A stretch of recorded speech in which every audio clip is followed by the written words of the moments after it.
This is Ambition Today. Today we are joined by none other than Bryan Janeczko. He is the founder at Gro Academy, as well as the executive advisor to Loeb NYC. This is Ambition Today. These are the entrepreneurs, creators, investors, and builders who ambitiously change to the world. Explore the hardships and heroisms of everyday life while we reveal the key moments to leave behind a lasting legacy. This is Ambition Today with Kevin Siskar. What's up, world? I am Kevin Siskar, and you are listening to Ambition Today. The Ambition list is now live and growing. After every episode, we've been going longer with each guest and asking them one question. What is the single greatest piece of advice you've ever learned, and tell us how you learned it? This question has given us some amazing answers, and if you want to hear them now, you can go to siskar.co/A-list to sign up and hear them right now. And if you want, don't forget to subscribe to the podcast in your favorite app, Apple Podcasts, Spotify, Google Play, Stitcher, SoundCloud, Breaker, our own website. Really, wherever you listen to podcasts, you can check out and never miss an episode of Ambition Today. Such as last episode, when we talked to Michael Diamant. He's the former founder and CEO of Skip Hop. If you have kids, you have babies, you've probably owned a Skip Hop product. But today, we are joined by Bryan Janeczko. He is the founder at Gro Academy, as well as the executive advisor to Loeb NYC. This is Ambition Today. Bryan, welcome to the pod. Thank you, Kevin. Thank you for and you have an incredible radio voice, Kevin, so you're absolutely perfect for this job. Thank you. This is episode 55. If you go back and listen to episode 1, it's not that great. But where are we today? Let's set the scene for those listening. Where are we in New York today? We are in Loeb.NYC. We are in Midtown Manhattan at the corner of 56th and 5th Avenue in Loeb headquarters. And what that means is we have 50,000 square feet of space, and we've got about 20 businesses that we're incubating here. And I am one of the founders of one of the businesses that we're incubating. And I am among several serial entrepreneurs who've had multiple $1 million and even $1 billion successes. So we're in really good company here. And what I love about this place, many things, but one thing in particular is that I'm not alone. And what I have learned in the last 15 years in being an entrepreneur is it can be often a lonely road, a lonely journey, and you feel that you are often going through issues and challenges all by yourself, but you're really not. And I love the fact that we have a community of supportive business builders who've had their own degrees of success, failures, and a lot of learnings along the way. All right, awesome. Well, we're going to talk a little bit more about Loeb towards the back end of the episode here. And what it is and how it came to be. But let's take it back to the beginning. Tell us a little bit about where you grew up, how you grew up. Did you have entrepreneurial parents? Maybe not. Take it back to the beginning. Well, Kevin, I grew up in working class Milwaukee on the very south side. Nothing too glamorous, nothing glamorous at all, actually, with my childhood. Although my parents divorced when I was quite young. So as a result, I was what they called a latchkey kid. So I was fending for myself. Resourcefulness was something I had to learn early on, and earning money was important. Okay. Wanted to buy things and whatnot. So actually I had started in high school selling candy bars. I would buy large boxes and large quantities of them, and I would sell them. I think I paid 20 cents for a candy bar, and I would sell them for $1. And I would I ended up getting a distribution network going. So I had multiple people selling for me. So you had dealers? I had dealers. And that is exactly why I got into trouble. The principal did call me into the office and said, Bryan, you can't do this anymore. I'm like, but this is how I'm making my money. And she said, no, it's not going to work. It will lead to other things. What other things? Drugs. No, didn't happen. So I ended up having to stop. But it was interesting because I did build quite a network, and I used to pay off the teachers in between classes so that way I could sell for the first minute or so of the class. So, I can't remember her name, but the math teacher, I'd give her a free, Kit Kat, and then I could sell 10 more during class. That's so, amazing. Yeah. That's a pretty good story. But it's interesting because, we start every episode this way, and you hear certain themes, right? And the idea that you had to fend for yourself and you learned at an early age how to make money. And especially making money by selling something versus your time, because very often people get raised to just sell their time for an hourly rate, and then they never learn how to sell a thing and mark it up and make money like entrepreneurs do. So that's actually a pretty interesting story. So what happens next? Well, it's an interesting insight that you just said, time versus a product. I think it's important to gain a skill. So I think a lot of that may come from the fact that one needs to become a skilled artisan or master of something. And that does require time. So I think there is an element of truth and something I think we can all learn from that. So I do think that is probably a great starting point. And for many of us, that can be a great place to use as a launch pad. For me, what happened after that little anecdote about selling candy bars in school, I went to England for the summer. My mother is actually from England, and I spent time with her brother, my uncle, and he was an entrepreneur. So he really was a big pivotal. He was a very big part of my life, certainly at that moment, and he helped introduce me to what's possible. He was a small business owner in the sense that he had an electrical supply store, and then over time he ultimately expanded that into many other places. But I got my start in the summer of learning how to understand cash management, inventory, how to deal with customers, and so that was my first real exposure to entrepreneurship. Yeah, I mean, I would say that we see that again and again, that someone has either an uncle or a grandma or someone that teaches them that skill, to your point. And that's pretty interesting. So you're in England. Do you go to university next? What do you study? What happens next year?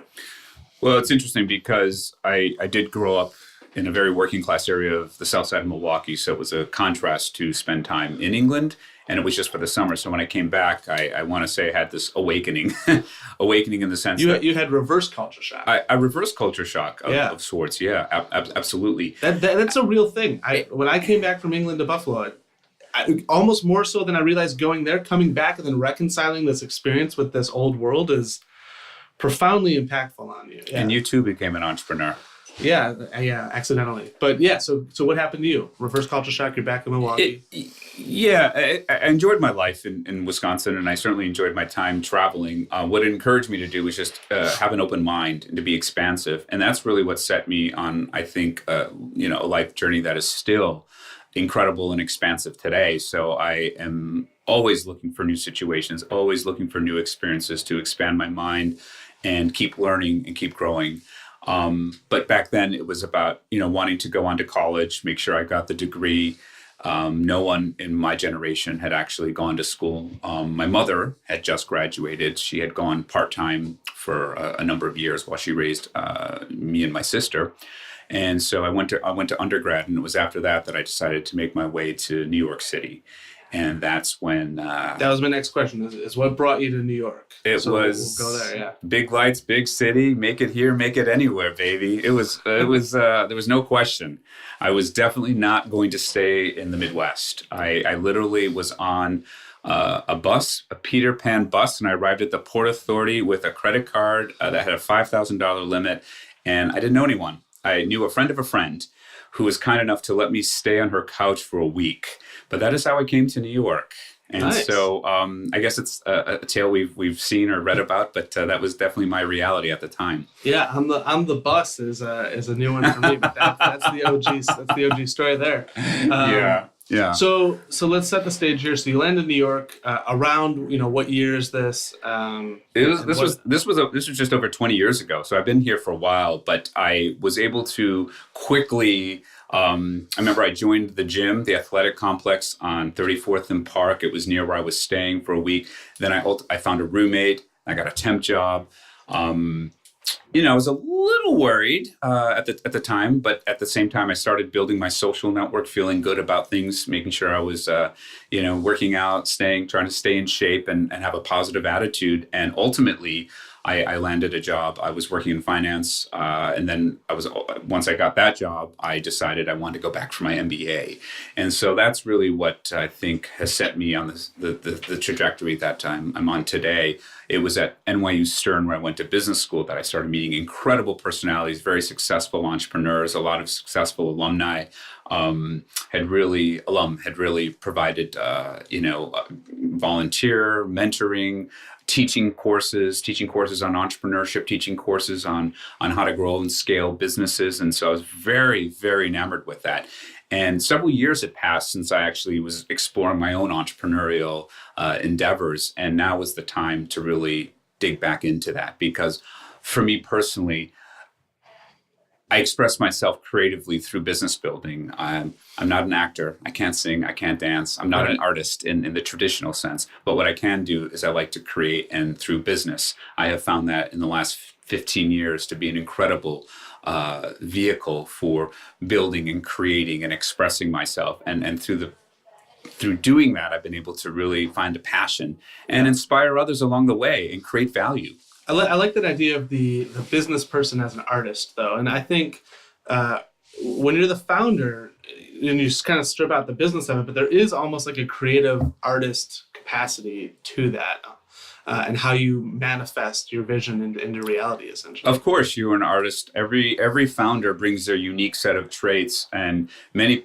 of us become entrepreneurs because we may not make it in more traditional trajectories, traditional jobs. And so we're forced to have to think about things. Many people become entrepreneurs out of economic necessity. That was important for me once I got started and I ran out of cash. I had to start to think very creatively about how one could stay in business. But it's important to think about why you're starting a business and to think about what the intention, what the passion is. And by doing that, I think many entrepreneurs, especially entrepreneurs today, are really able to tap into their soul. And this is a great way to manifest that desire, the passion, what you see in the world and what you see can be better in the world. Yeah, I love that. So you enter the world of finance, JP Morgan, Morgan Stanley, but let's get into the startups of it. NuKitchen. You're a co-founder of NuKitchen in the early 2000s. Tell us a little bit about that. Yeah, we first started generating... What was NuKitchen? Yeah, NuKitchen was the first completely online meal delivery service. At least to my knowledge, we were able to secure some patent protection on the system. At the time, it was considered a system of going online, picking and choosing meals based on a profile, and we would use an algorithm to determine a meal plan that was right for you based on your health objectives. Ultimately, what we discovered was that this was a great way to eat right, to lose weight, stay in shape, and we started attracting a following because our food was natural, it was fresh, it was prepared daily, and it was delivered directly to consumers' doors. So you literally would sign up, we would prepare you breakfast, lunch, dinner, snacks, a whole host. We had about 400 different offerings that we would offer on a monthly basis. And we got a lot of great feedback. Our customers loved us. We were able to really make inroads in Broadway with a lot of the celebrities who were making films in New York.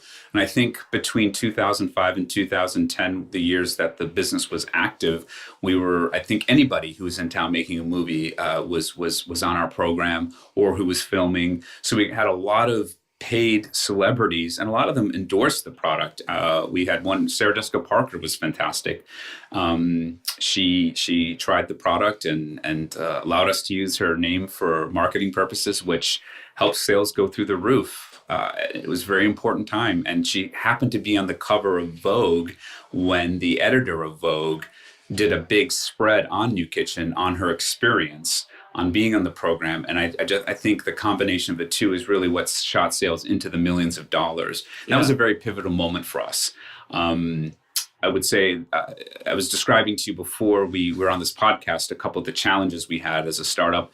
I had never really started a true business before, managing employees, having to manage inventory. I certainly didn't know enough about food. So one recommendation is whatever business you are getting into, really do your best to understand that industry and to understand what it takes to be in that kind of business. So if you're going into the food business, become familiar with food, work in the industry. If you're a technologist, understand technology, work with people who are in that space. Fast forward, we did enough things right where we were at this moment where we were generating millions in sales, and we were able to attract venture investment where we raised almost a couple million in venture funding to help scale the business.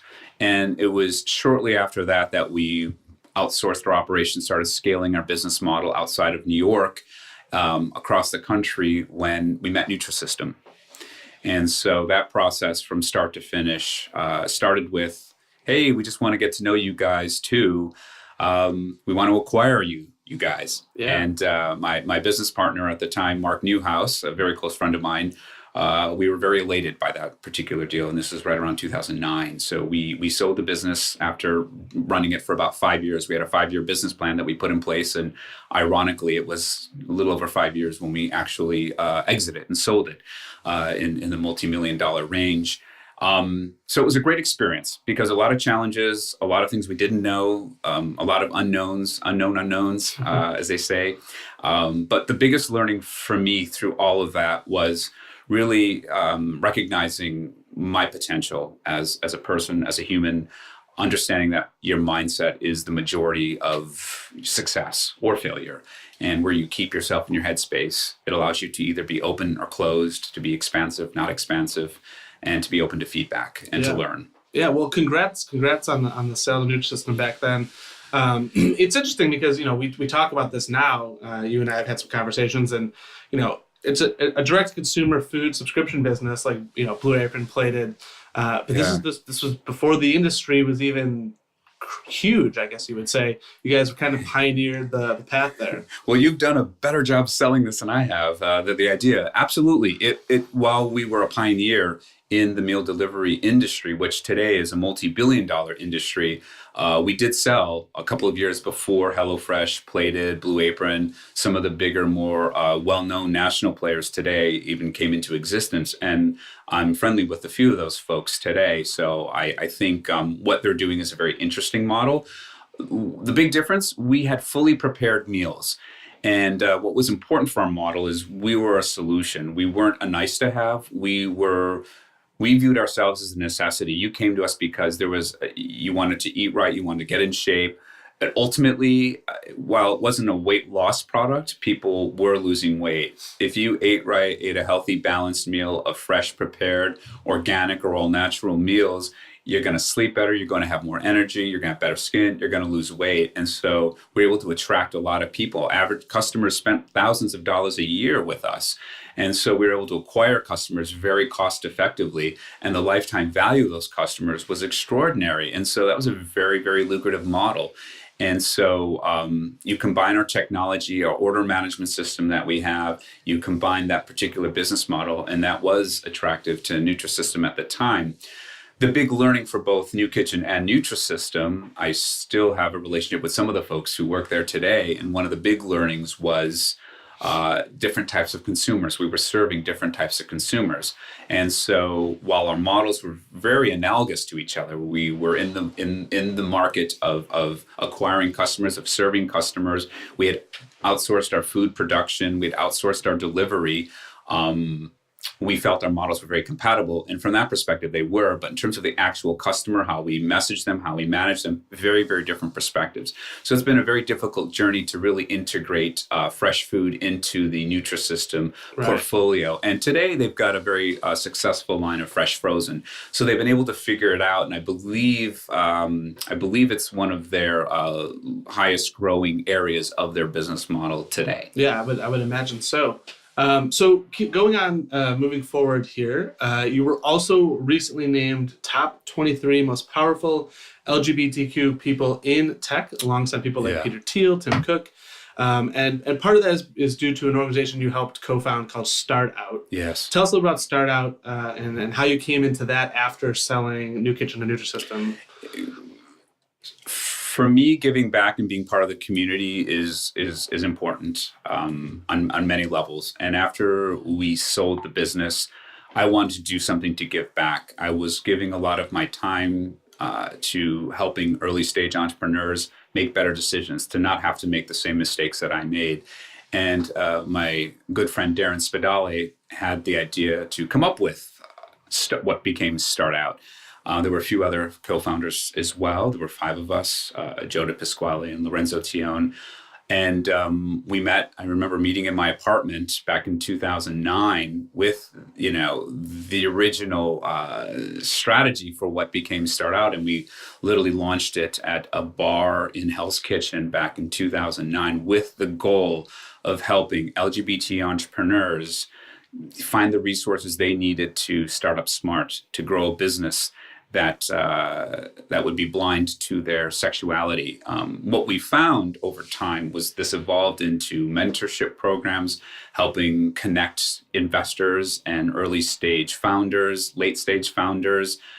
We've created a terrific ecosystem, and I was so proud of the work that we had done. And the organization today has grown to thousands of members across the world. We're in 5 chapter cities in the U.S. So we're really on the ground helping entrepreneurs get going through different events, through different meetups, but also there's an online platform that helps connect entrepreneurs and investors to resources that they need to succeed and to grow a business. Yeah, well, that's awesome. And I'm going to keep that going, and we're going to take a quick break here, but I want to connect that to how you kept paying it forward going there. So let's take a quick break. We're here with Bryan Janeczko talking about his journey through entrepreneurship. We'll be right back with more. This is Ambition Today. Thank you for listening to this episode of Ambition Today. Remember to join the show's back channel, the A-List, to hear after this episode the single greatest piece of advice Bryan has ever received. The price is super founder friendly, starting only $3. That's syscar.co/A-List to join the show's back channel today. And Founder Institute, the world's premier launch stage accelerator. The Founder Institute has graduated over 3,000 technology companies across 6 continents, and we've learned a lot during that time. We've used that data to compile the best personality traits of successful entrepreneurs, such as fluid intelligence, openness, conscientiousness, and more. So if you think you have entrepreneurial DNA, or you want to find out if you do, then go to fi.co/join/ambition to take the test and find out. If you enjoyed this episode, don't forget to leave us a review in the Apple, Spotify, Google, whatever podcast store you use. And now back to this excellent episode of Ambition Today. Visit Ambition Today online at syscar.co and follow the show on social media at Ambition Today. Welcome back. We're here with Bryan Janeczko, and we're talking about his journey through entrepreneurship. So Bryan, we just were talking about start out and how you gave back to the community. You did it again. You were the director of Founder Institute New York back in the day, way before I was the director of Founder Institute New York. Tell us a little about that experience and how you got involved with FI. So, Kevin, you were in my first Founder Institute class where I was the director. I was. You were indeed. That is how we know each other, yes. It's quite a storied past year. So I was friends with Gabe Zuckerman, who, with Adeo Russi, had co-founded the New York chapter. Both of whom we've had on the pod, if anyone listening wants to check out those episodes. Yeah, and you should. Adeo Russi is one of the smartest individuals that I know. Gabe is absolutely witty, sharp, intelligent, and I am very supportive of everything he's been doing. So once you come into the Founder Institute ecosystem, you never leave. So it was probably 2012, 2013 when I became involved with Founder Institute and worked with Gabe to actually become a director and lead and help shape what has today become, I think, what you've done, Kevin, is created an incredible ecosystem of entrepreneurs. You've got thousands of people coming through this channel, thousands of people who are exploring their ideas, and they're coming to market in a smart way. And what I particularly love about Founder Institute is it continued on my journey to create and inspire people through economic empowerment, a theme that is very important to me. Start Out was at the beginning of that, but I found I wanted to help people everywhere. Mm-hmm. And Start Out was helping on one particular aspect of that, and an important one. I very much believe in the power of the LGBTQ community, in particular today, in what I think is a very partisan political environment. However, I wanted to also just help people more generally, because I do think that by empowering people and helping create economic opportunity, people are going to be able to do all kinds of amazing things. And Founders Institute is at the foundation of a lot of that. And it really helps set the stage for me for some of the things I have done since the Founder Institute. A lot of great companies have come through when I was running it. We had Pathgather, which had a nice exit last year. There's been a number of other companies that are closing on their Series A rounds, Series B rounds. So very, very proud of the work that we've done. And certainly under your guidance, Kevin, I think the Founder Institute has seen new heights that we could only have dreamed of a few years ago. So thank you. No, but I mean, you did great work back then. I certainly wouldn't be where I am without, having you and Gabe and Adeo and everyone behind me. So thank you to you as well. But I think that's, it's continuation of the theme post NuKitchen with you, right? Where it's, start out giving back, founders to giving back. We're going to talk about, what you're doing now, but even though it's a for-profit company, it's again in the vein of giving back, right? And so, I love that.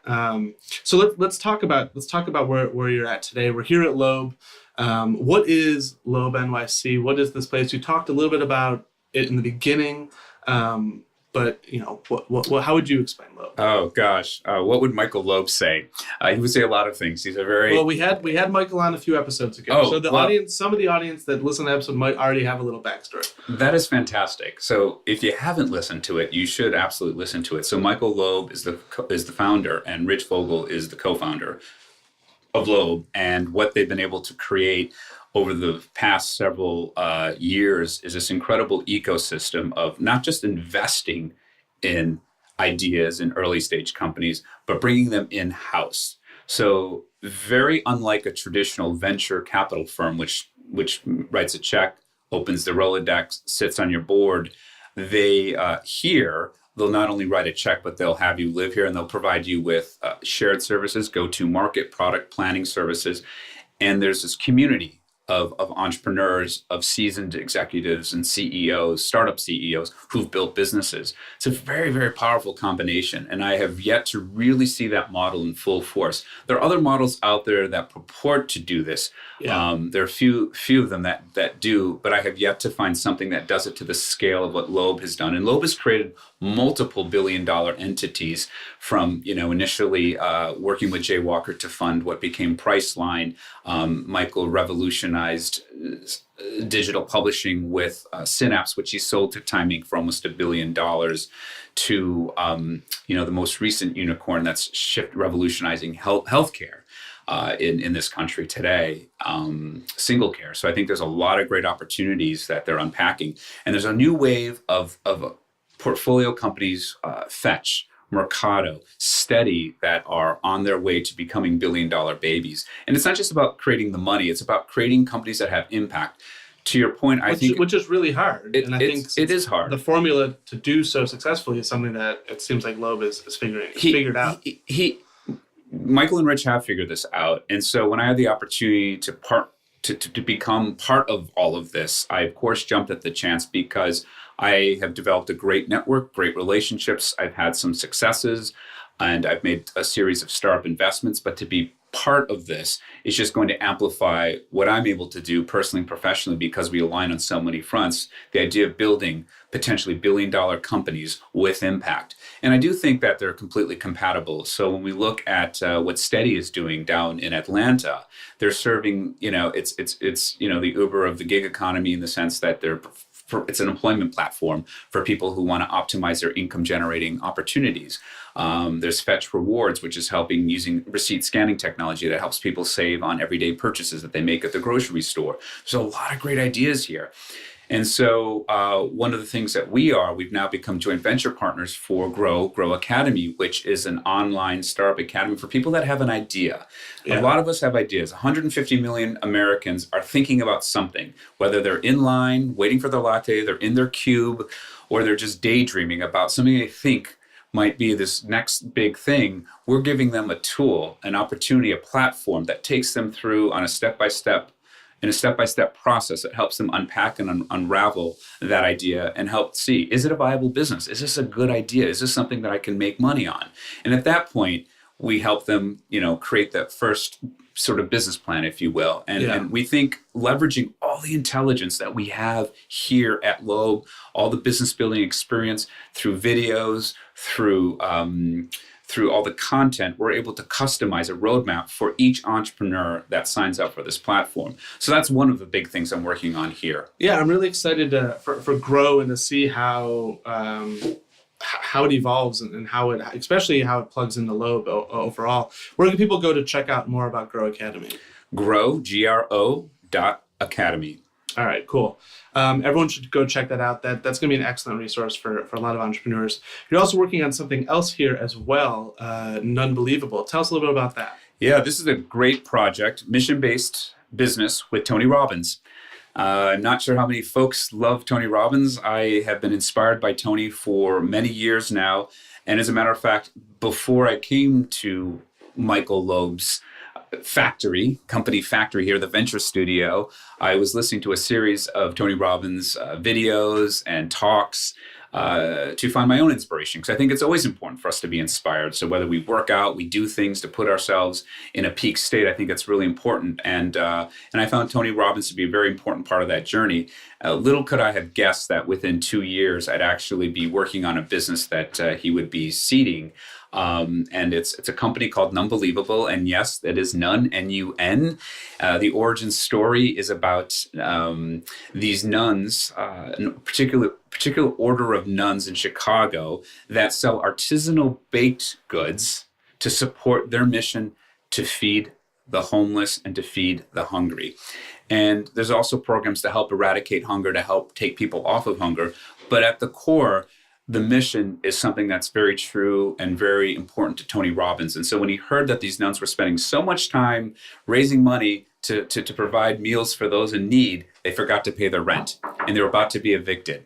And so in that process of not being evicted, he bought their place so they could live. And then he promised them he would come up with a for-profit business model that could help support their efforts so they wouldn't have to worry about selling baked goods to create meals for the needy. And that's exactly what we've done here, is we've created a for-profit model, a premium mission-based baked goods business. We're going to be selling online and direct to consumer at nunbelievablefoods.com. And so I'm very happy to be the CEO and executing that business model with an incredible team of folks.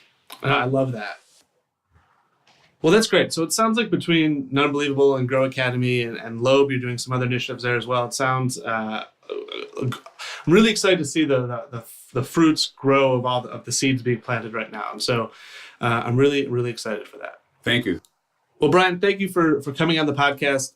For those listening, the show notes, which include everything we talked about, links to everything, will be up on our website, sisgar.co. Share this episode with a friend. Leave us a review. We truly appreciate it. Bryan, thank you for coming on the pod. We're going to kick it over to the back channel to hear the single greatest piece of advice you've ever heard. But before that, where can people go to find out more about you or check out stuff? Gro Academy, what else? Gro Academy, Nunbelievable Foods. Clearly be Googled, Bryan Janeczko. But those are the two places. Awesome. Well, let's take this over to the A-List back channel for those of you that are members, and everyone else, stay curious. We will see you on the next episode of Ambition Today. Thanks for listening to Ambition Today. Be sure to visit sisgar.co to get all the information from this episode and more great content. Until next time, stay curious, everyone.